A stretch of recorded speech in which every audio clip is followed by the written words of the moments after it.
Hi, guys. Jim Vinosky with Manufacturing Talks. We have a really important episode today. It's about hiring the formerly incarcerated or second chance hiring. You know, all of us in manufacturing are facing the same crunch on labor, on talent. It's not going away. And one alternative workforce is people who've been in prison, but you have to know how to go after it. And fortunately, we've got an expert with us today. His name's Jeff Korzenik. He's the chief economist at one of our major American banks. But more important for us, he's also the author of a book all about this. So Jeff is with us here. We're going to be talking to him in just a few minutes on Manufacturing Talks. Stay tuned.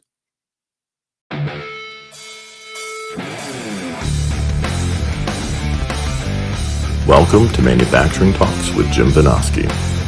Industry has a million cool stories, and Jim talks to the movers and shakers who are making them happen. Let's dive in.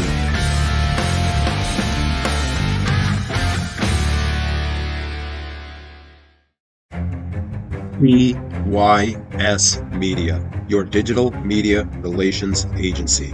Public relations, website design, digital marketing. You get found by the customers and talent who need your solutions.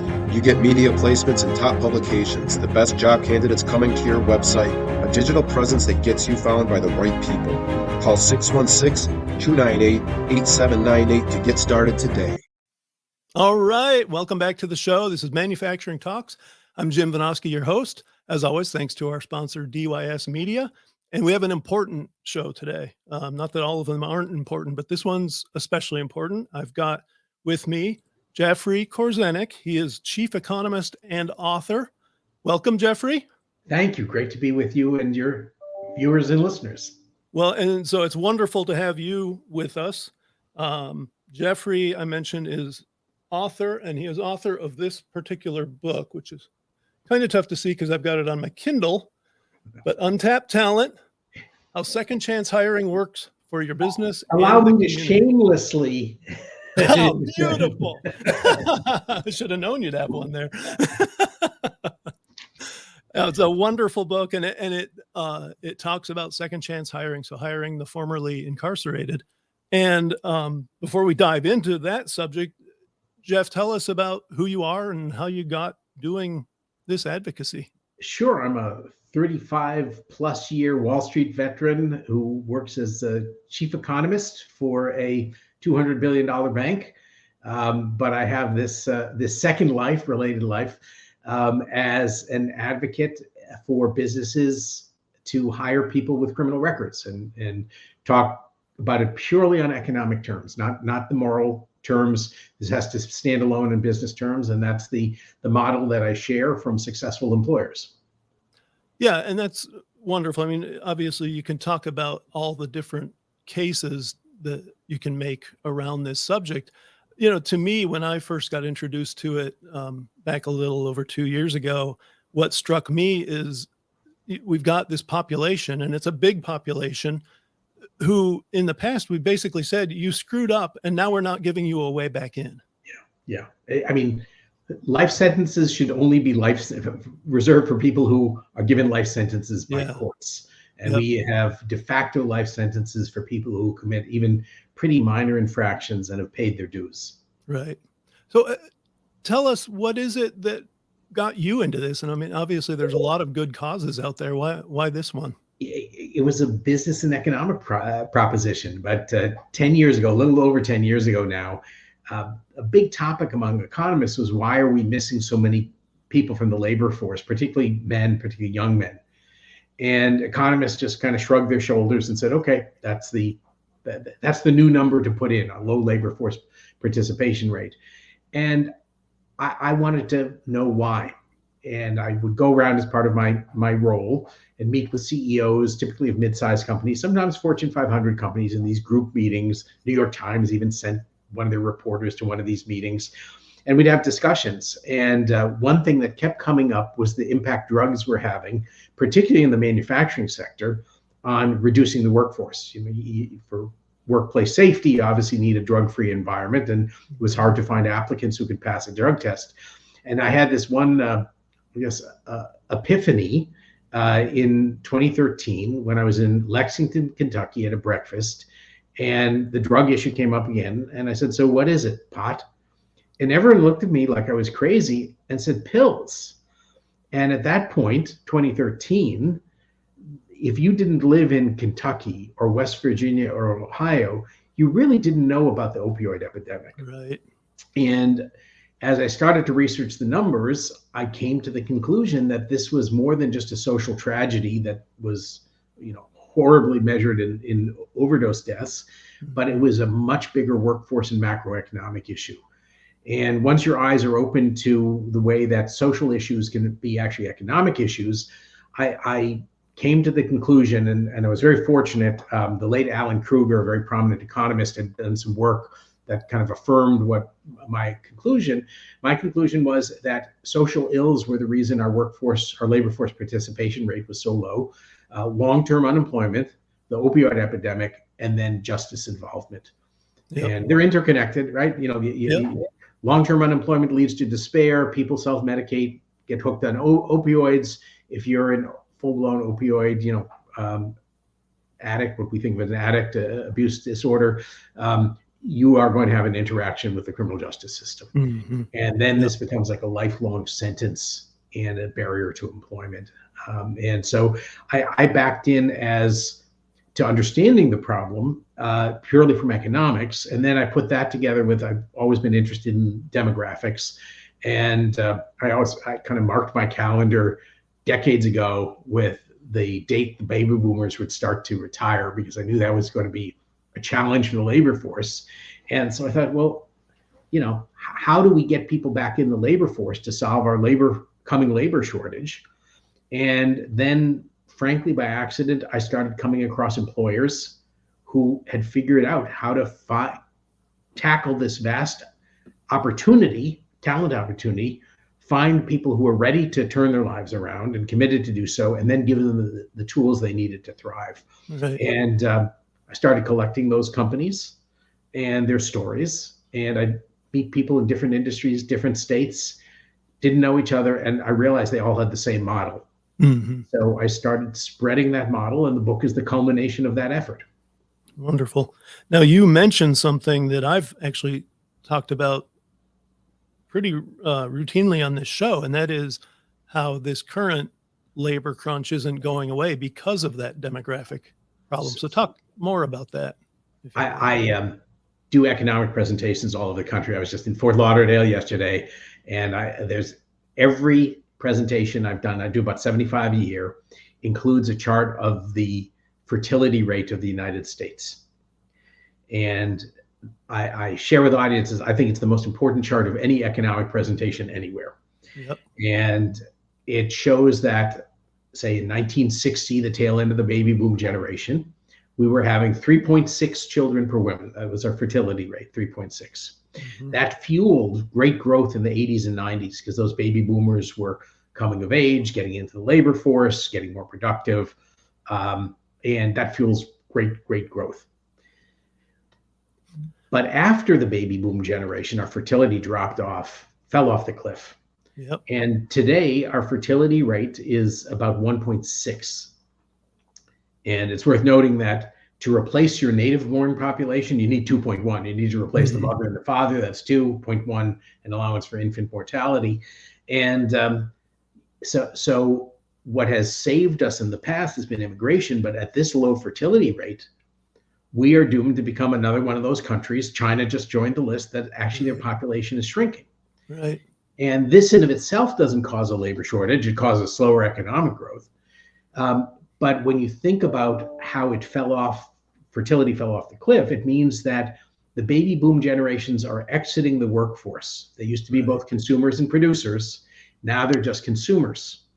And so a smaller and smaller percentage of our population is available to produce the goods and services that this bigger population demands. Yeah. And that's going to keep going for a decade or more. We really have a very steep drop ahead.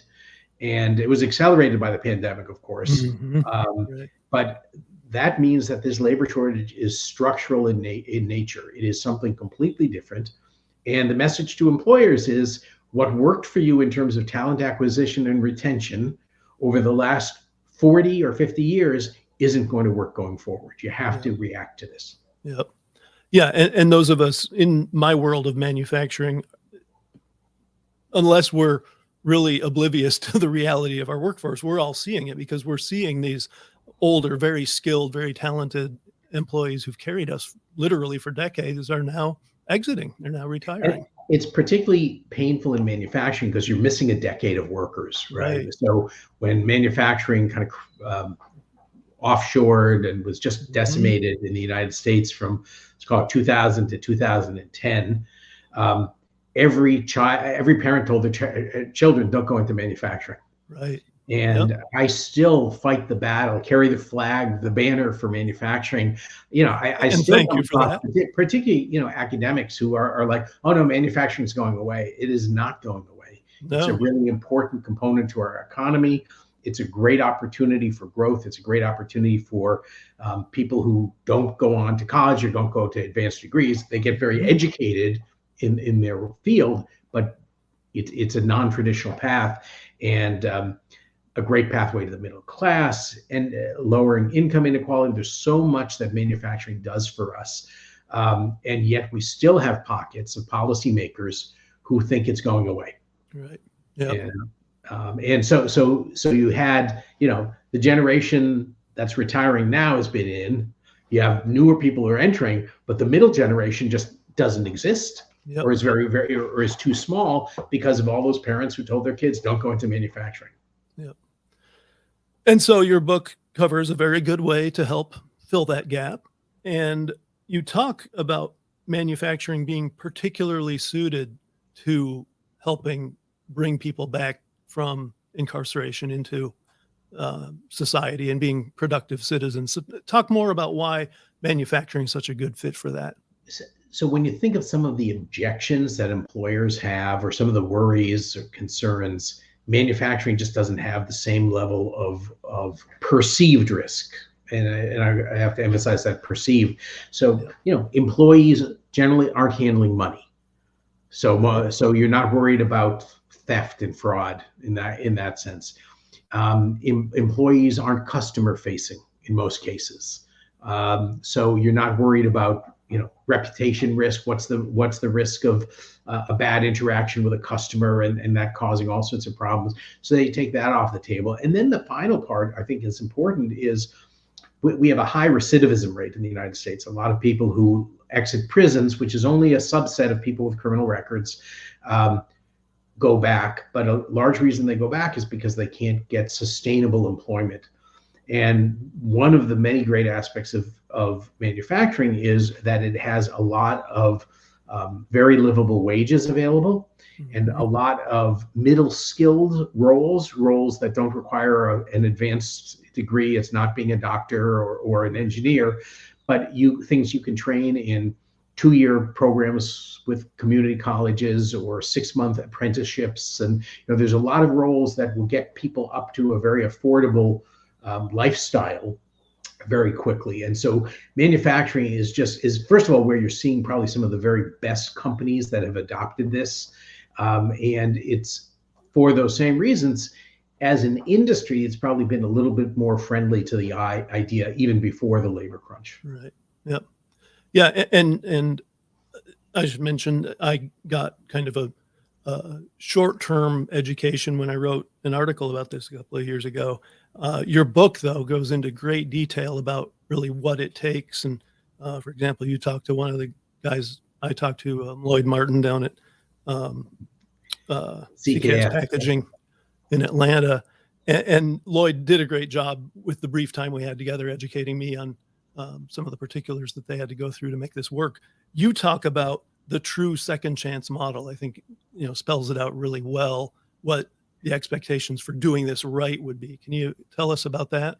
Yeah, I'm going to thank you for mentioning Lloyd. He's with a different firm right now, and it just I didn't know that. Yeah, did a wonderful job. And but he taught me it's not just reentry. It's not just getting a job. It's reintegration. It's building a new life and having a new community.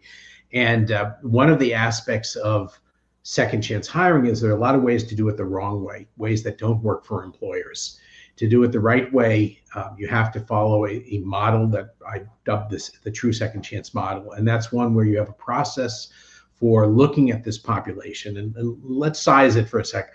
19 million Americans have felony convictions. It's an enormous. Tens of millions more have misdemeanors. Incidentally, of those with felony convictions, fewer than half were convicted of a crime of such risk to public safety that it even required a prison term. So most people with felonies never had a prison term, which tells you something about maybe a felony isn't this terrible thing that we think it is. Right. So you need to know who among this population is ready, because not everyone is, and particularly those coming out of prison. You have to be very selective because you don't know much about them other than they were in prison. Mm-hmm. And then that's one model, and you have to couple that with another process. That's one process. You have to couple that with a process for giving people the tools they need to thrive. And this is just a standard talent model. Find people who are good fits, give them the tools to thrive. The challenge here is, how do you figure out who is a good fit when you don't know much about them and they don't have a traditional background? And then the other aspect of the second process is, what kind of supports do they need? If I were recruiting from, a great state university, maybe I need to train people on my software system. But you're talking in many cases about training people who have no real experience ever working, mm-hmm. and don't know how to handle a lot of things, don't know how to get transportation, don't know how to get housing, may have food insecurity. And as a business, your process doesn't have to solve all this, but to make this work, you have to be able to at least help people navigate to resources that are out there and be sensitive to, in Lloyd's case, the good employee who didn't show up one day, didn't call. I'm sure a lot of your listeners have a, don't show, don't call, no call, no show, no job. Yep. Rule. And he instead, tracked down this individual because they knew they had helped him stabilize housing, and he answered the door and said, "Why aren't you work?" He said, "I'm sick. I didn't think you wanted me to come in, but I can come in. I'll throw on my coat." He said, No. Why didn't you call?" And the gentleman responded, "Well, Mr. Lloyd, I don't have a phone. Mm-hmm. And I don't have any friends with phones. And in fact, I don't really have any friends." And that was an eye-opening moment for Lloyd, but indicative of the challenge employers have. We don't know what we don't know about people who've lived very different lives from ours. Yeah. And you talked some in the book about documentation, things like birth certificates and driver's licenses that just maybe non-existent. Fire in prison, how do you get them again? Gate money. I here in Florida where I live, I think it's you exit prison and you're given $50 in a bus ticket. What do you do with that? And you may have to report to a halfway transitional housing, and you can spend a chaotic couple months just trying to restore your IDs. Now, prison systems are getting much better at this and doing this increasingly before they get out the door. For federal prison, one of the provisions of the First Step Act is to get that stuff done. So we're getting better at it, but there's still all these supports that people need. But it's important for employers to understand that these supports, it's not charity, it's an investment. Just as you'd invest in training on software, you're investing in other ways to help people become good employees. And I can't mention the true second chance model without talking about the payoff, mm-hmm. the return on this investment.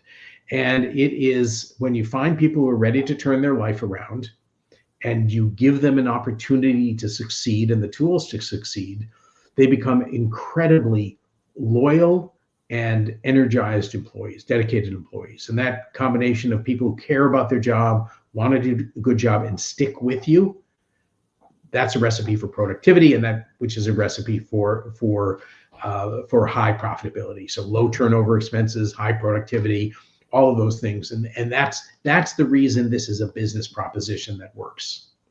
Yeah. It was interesting to me. I was unaware there's a pocket right here where I am in the Grand Rapids area of kind of standout models for this, with Cascade Engineering and Butterball Farms that you mentioned A- Absolutely. Abcor Industries is one I didn't know at the time, and absolutely have to give a shout out to Mixed Staffing is another company that does staffing of people with records and does a great job. Grand Rapids is more than a pocket. It's actually, in my view, one of the two great centers of this in the country, Oh, where wow. you have a cohort of businesses that have figured this out and do some sharing of ideas and resources. And the other one is Cincinnati. Just kind of happenstance. It's usually one employer who kind of runs with it. In the case of Grand Rapids, it was Butterball Farms and Cascade Engineering, and they inspired a lot of others and helped create the Source and support network that can help with that resource provision. And then in Cincinnati, it's a company called Nehemiah Manufacturing. So where you have these pockets, it tends, wherever one leader the good idea tends to spread. Yeah. Well, and so people out there who are thinking about this, in my world, if you have no experience, one opportunity is to connect with these companies that are doing it so well. Absolutely. Another one, and then you talked about these supports as well as government entities and nonprofits. So tell us more about how they play a part. So they can be very helpful in this process if they know how to, and all too often, they focus on the wrong thing. I spoke to someone who had been incarcerated, and his reentry training was, tell them they can sign up for a government bonding program at the time that protects them against $5,000 in losses. Well, as a job applicant, starting out with, you're protected if I steal from you, is not a really great opening sentence in a job interview. And every employer I've ever asked about the bonding program, which I think is now up to 10,000 a person, they say it's not the first 5,000, it's not the first 10,000 I'm worried about, it's the million behind that. But where government can play a role is doing a much better job in prisons and in the judicial system, not overly incarcerating, making sure prisons actually offer pathways to rehabilitation and training for jobs, working with the business community to make sure the training is relevant. But even things like, in the case of, say, CKS packaging, transportation routes. Having a CKS petition the Atlanta Transit Authority to change a bus route so that their employees could get to work on public transit. So these are lots of, and government can also play a role as an employer. There are millions of people in the United States employed by government. Why aren't they having programs? Chicago does. The Chicago Transit Authority has a second chance program, has employed hundreds of people through that program. It's a model for others to follow. So there's, pathways there for government. Nonprofits play a really important role in these community-based organizations, can help provide some of the support for employees, and that's in their charter. Typically, that's their mission, is to support people with housing or food or clothing. And when you look at the challenges people who have a criminal record face, and often it's just deep intergenerational poverty, these nonprofits can help support can partner with the employers to support their workforce. And the employers have a responsibility to help support the nonprofit in turn. When you have it all working together, you really see dramatic results. I will say, though, not every government does a good job. Right. Not every nonprofit does a good job. And one of the things, particularly in work partnering with nonprofits, I advocate is you need to really understand the motivations and the heart of the nonprofit. Are they going to really understand your need for a viable, good employee? And all too often, there are tales of nonprofits sending over not the person ready for employment, but the person in the greatest need. That's not sustainable. It burns bridges. And so I give that caution, because I constantly hear that frustration among employers. They want to do this, but they have not selected the right nonprofit partner, and that's part of the challenge of this. Yeah. You also covered more like what I would call the ground level needs and the interpersonal kinds of things. And when I talked with Lloyd, he covered this quite a bit too, is there is extra work that goes into that day-to-day management of people who would be coming from this situation. I know Lloyd talked about much more intensive interaction with the frontline supervisor, for example. So I know in talking to people who've considered this, a lot of them get put off by the notion that they're going to have, special training for supervisors Yeah. or Yeah. special treatment for these employees that might get their other employees upset. How would you address those concerns? Well, the starting point is this labor shortage isn't going away. So Yep. there are lots of things, right? No, once upon a time, no one wanted to offer health care for their employees. Right. No one wanted to offer vacation time. No one wanted to Mhm. offer, overtime pay. So there are things that, whether we like them or not, we have to get there. And there is a early mover, I won't say first mover, but an early mover advantage, because you want to get the cream of the crop, obviously, and the earlier you move, the better. But I would also say that, remember, there's a trade-off. All the reluctance that you feel as an employer to doing this means every other employer feels that same reluctance. Mhm. So if you hire someone, they are far less likely to leave than your average employee. Both because, on the negative side, they may not have the opportunities, but also people with criminal records understand how hard it is to get a job. They tend to be really, really grateful for the opportunities they're given, and when they're given in the true spirit of supporting a fellow, giving a fellow human being a chance, and not in any kind of exploitative, it's not a cheaper employee. That's not why you do it. You pay them the same as everyone else doing the role. It's that you're finding someone whose background can make them a great employee. Yep. One thing that Lloyd mentioned that I'll just throw out is he felt like the work that his supervisors and managers had to put in to make this program successful and make sure that they were getting the benefit out of going after this class of worker actually became advantageous to the entire workforce. In that Yes. they became better managers, better supervisors for the whole community versus just this subset. Yeah, that's absolutely right. And I will also say that CKS, because they have kind of a faith-based Mhm. mission within the company, tends to go very far deeper into the pool of candidates than a lot of businesses would want to or should start with. So you can calibrate how the kind of employee you're seeking out, and CKS, to their credit, goes very deep into homeless populations and all sorts of people who come with a lot of issues, I would say. That being said, everyone benefits from, if you learn to be a better manager because you're managing people whose lives are very different from yours. Mhm. That skill extends in a lot of areas. And one of the things I like about tackling second chance hiring is, if you can employ, the young man from Chicago with a gun crime who spent 7 years in prison, and you can find the pathway to find the person who's ready and make them a great employee.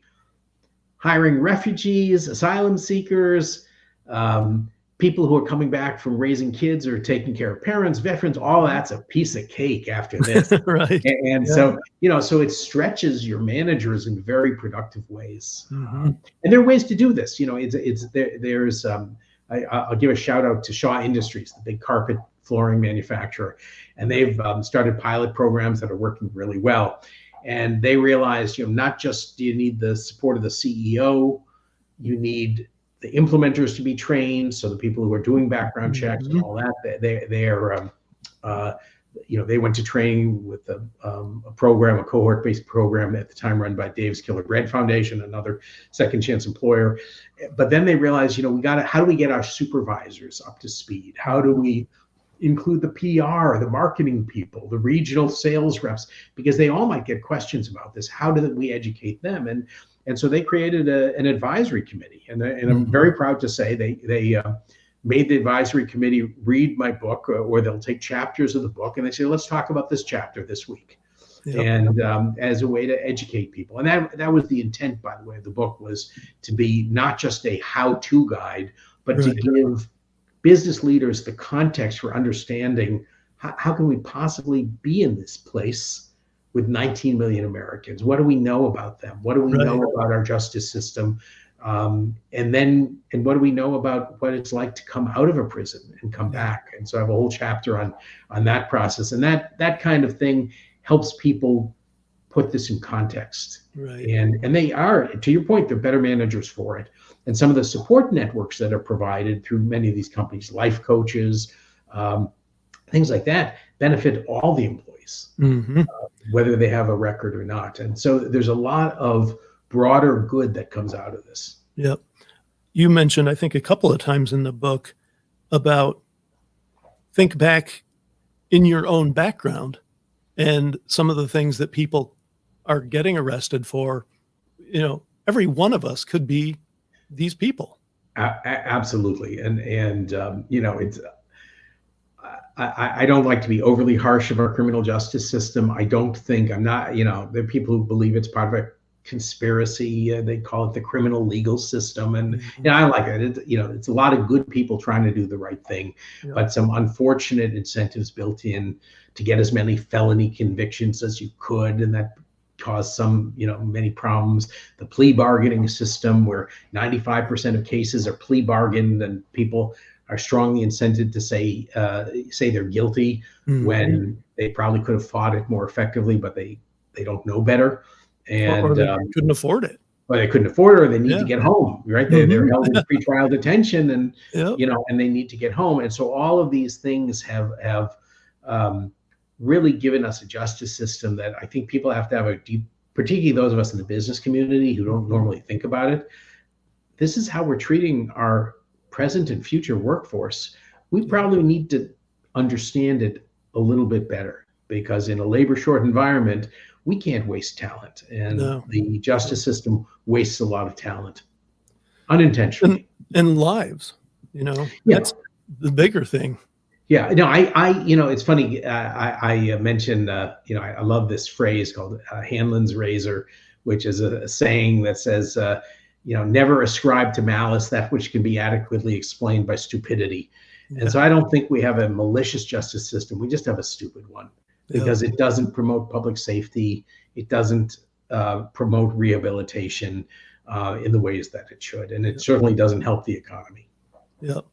Now, we've talked about some, you know, pretty in-depth things that the best of the best are doing. And you know, ideally we would all get there, but we're not all jumping there tomorrow. So you had 6 steps at the end of the book that any employer could get into to kind of get their toe in the water. And I've got them listed here. This is not a test, by the way. So full disclosure, Tim, I wrote them down so I wouldn't forget them in the heat of a podcast interview. So let's cover those to wrap up here. So the starting point is, and this is dip your toe in the water stuff. And there's no particular order to this. You can do all of them, you can do one of them, but I think it's all a really good investment for people in our labor short environment. One is realize, one is realize there's low risk applicants out there. Someone has, you know, been working gainfully employed for 5 years, 7 years with a real track record. That's a rehabilitated person. Don't treat them any differently than any other applicant. You have a job history, you got, you know, references, you have measures. So companies are resolving this by doing things like on their look back periods. How far back in a background do you go? Shortening it to say 5 years instead of 10 years is one way you do that. Or simply just, if a background check needs to be reviewed, making sure you're not unduly waiting something in the distant past. So low risk applicants is one thing. And I think let me jump in there, because, you know, obviously my show here goes to people at all different levels, and it's not just executives who can make a difference on something like that. If you're a hiring manager and you're not getting the people you need, ask that question. You know, who are we turning away as far as time since an offense? I mean, a lot of these cases had a senior executive pushing down, but I'm increasingly seeing line supervisors, managers talent acquisition Mhm. professionals who work they're starting to, why aren't we considering this? And because Yep. they, some of them have had experience. You think of talent acquisition professionals who've brought a great candidate. They know the candidate is great. They get hired, or Mhm. they're given a provisional offer, and then they do a background check. And this great person who would have been a great hire Mhm. sees their offer rescinded. So the Yep. background, so the talent acquisition professionals have seen this in their careers, is a good person, a good hire who got disqualified. And so Yep. they're often among the champions of this. But what is very helpful is you can have your supervisors clamoring for this, but you need someone at the top to kind of see it work, Yeah. and visiting a second chance employer. And the ones that are highlighted in the book are, many of them have open invitations. Don't just drop in. Please contact them in advance. Set an appointment. But they've had an outsized influence. I just did a panel in Cincinnati for the governor of Ohio, Governor DeWine. Was a great speaker, very passionate about this. And then I spoke, and there's video, there's other speakers, and then I led a panel, and the panel included the new president of Nehemiah Manufacturing, the CEO of JBM Packaging, who both invited people come visit. And then the really interesting one, or they were all interesting, was Rodney McMullen, who's the CEO of Kroger, one of the largest Oh, yeah. employers in the United States. And they started a pilot program, and they started it because Rodney went and visited Nehemiah Manufacturing. So at the time, Nehemiah had, I think, fewer than 200 employees. They're about 250 now, about 175 are second chance. Saw this in action and said, we can do this too. And so here you have the CEO of one of the largest employers in the United States, close to 400,000 employees.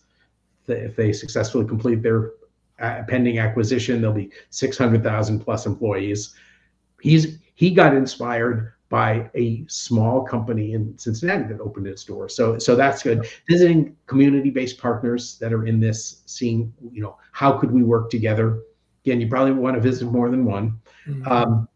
Even if you're still not there, I think going, and ready to start a program or investigate it.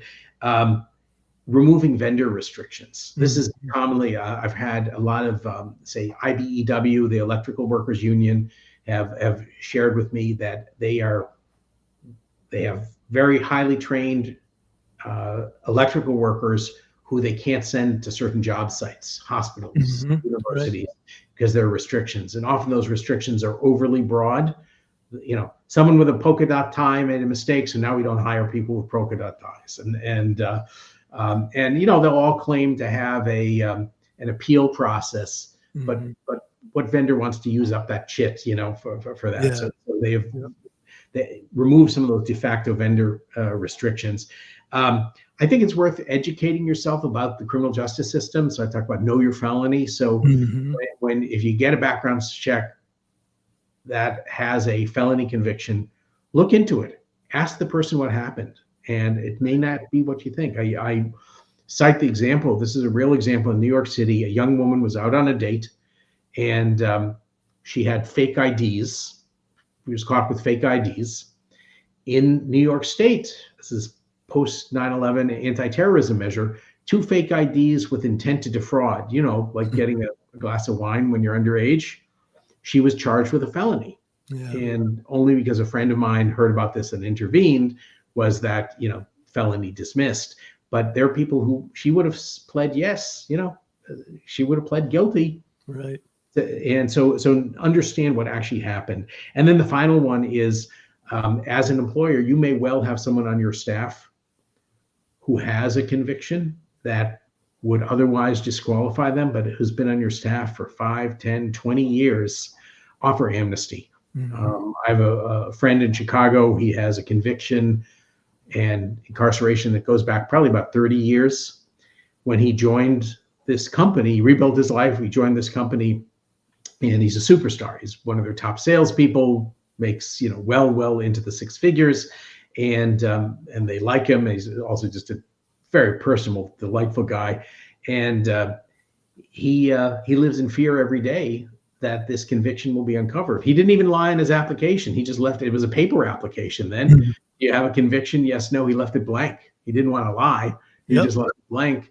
And yet he would be terminated automatically under the rules of the company. So, give some grace to people who've contributed to your enterprise. And again, you don't have to do all of them, but I'd suggest to employers, try at least one of those.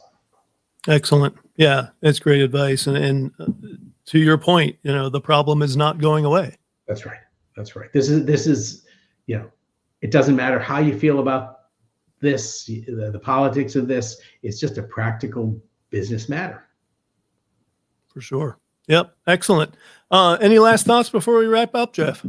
No, I just tell people this is a worthwhile talent strategy. It works if you do it the right way. But like anything else, any worthwhile investment is going to take some time and some effort and some resources. So if you go into it with that spirit, that this is an investment, I think you'll get it right. Yep. Well, and your book is a superb resource, so I definitely recommend that people get out there and get a copy and read it. It's if nothing else, an excellent education as to the reality of the situation. Well, thank you very much. I appreciate that. Thank you for being with us. Thank you for writing the book. And, I'd love to revisit this at some point and hear some updates down the road. There's hopefully another book in the works related to this and written or co-edited by with a friend of mine who's formerly incarcerated, a very talented guy.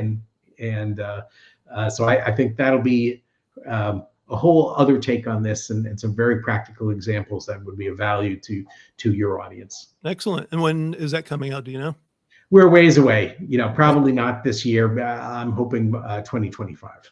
Okay. So again, thank you, Jeff. And of course, thanks to all of you for joining us today. Get Jeff's book that is already out, Untapped Talent, and keep an eye out for that next book. I guarantee you it'll be well worth your effort.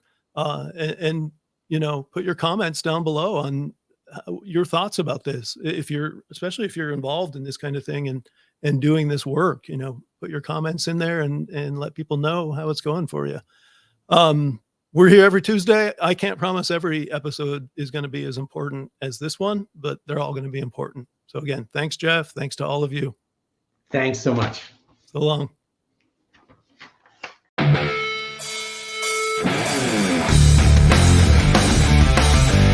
Thanks for tuning in to Manufacturing Talks with Jim Benoski. Watch for new episodes dropping every Tuesday. And don't forget to like, share, comment, and subscribe.